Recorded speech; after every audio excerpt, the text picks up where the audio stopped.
ఆంధ్రప్రదేశ్ రాష్ట్ర ఉప ముఖ్యమంత్రి పవన్ కళ్యాణ్ ఎంత బిజీగా ఉంటున్నాడో మనమంతా చూస్తూనే ఉన్నాం. పాలనా బాధ్యతలు చేపడుతూ ఆయన క్షణం తీరిక లేకుండా గడుపుతున్నాడు. దీంతో ఆయన పూర్తి చేయాల్సిన సినిమాలు అలాగే ఉండిపోయాయి. ప్రస్తుతం ఆయన చేతిలో హరిహర వీరమల్లు, ఓజీ, ఉస్తాద్ భగత్ సింగ్ వంటి చిత్రాలు ఉన్నాయి. వీటిలో హరిహర వీరమల్లు చిత్రం షూటింగ్ చివరి దశలో ఉంది. పవన్ కళ్యాణ్ ఈ చిత్రానికి ఇప్పుడు కేవలం వారం రోజుల డేట్స్ కేటాయిస్తే సరిపోతుంది. కానీ ఆయన ఆ వారం రోజుల డేట్స్ ని కూడా కేటాయించలేకపోతున్నారు. అంత బిజీగా ఆయన పాలనా బాధ్యతలు చేపడుతున్నాడు. షూటింగ్ కి వెళితే తన వైపు నుంచి 100% బెస్ట్ ఇవ్వాలని అనుకుంటున్నాడు. అందుకే కాస్త ఖాళీ సమయం దొరికినప్పుడు షూటింగ్ చేయాలని ఆయన భావిస్తున్నాడు. మరోపక్క ఆయన ఓజీ మూవీ షూటింగ్ ని కూడా పూర్తి చేయాల్సి ఉంది. ఈ సినిమాకి పవన్ కళ్యాణ్ నుండి 20 రోజుల డేట్స్ కావాల్సి ఉంది. ఈ చిత్ర నిర్మాత డివివి దానయ్య, డైరెక్టర్ సుజిత్ ఈ వారం పవన్ కళ్యాణ్ తో మంగళగిరిలో భేటీ కాబోతున్నారు. ఈ భేటీలో ఈ సినిమాకి కావలసిన డేట్స్ గురించి చర్చించబోతున్నారు.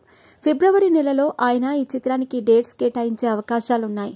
ఇప్పటికే పవన్ కళ్యాణ్ లేని సన్నివేశాల చిత్రీకరణ మొత్తం పూర్తి చేశారు.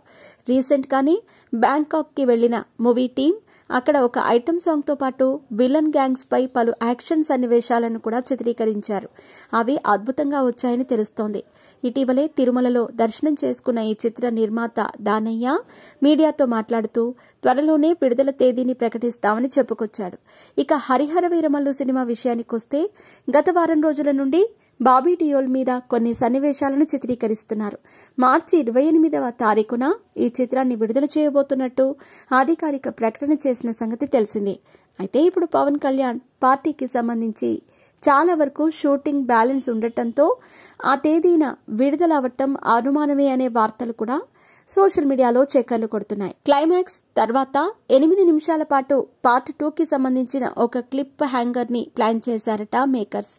ఇది సినిమాకి చాలా పెద్ద హైలైట్ గా నిలవబోతోంది. ఈ సన్నివేశానికి సంబంధించిన షూటింగ్ కి ఇప్పుడు పవన్ కళ్యాణ్ డేట్స్ అవసరం ఉంది. ఆయన డేట్స్ ఇస్తే అనుకున్న సమయానికి ఈ సినిమా విడుదలవుతుంది. లేదంటే మరో 2 నెలలు వాయిదా పడే అవకాశాలైతే ఉన్నాయి.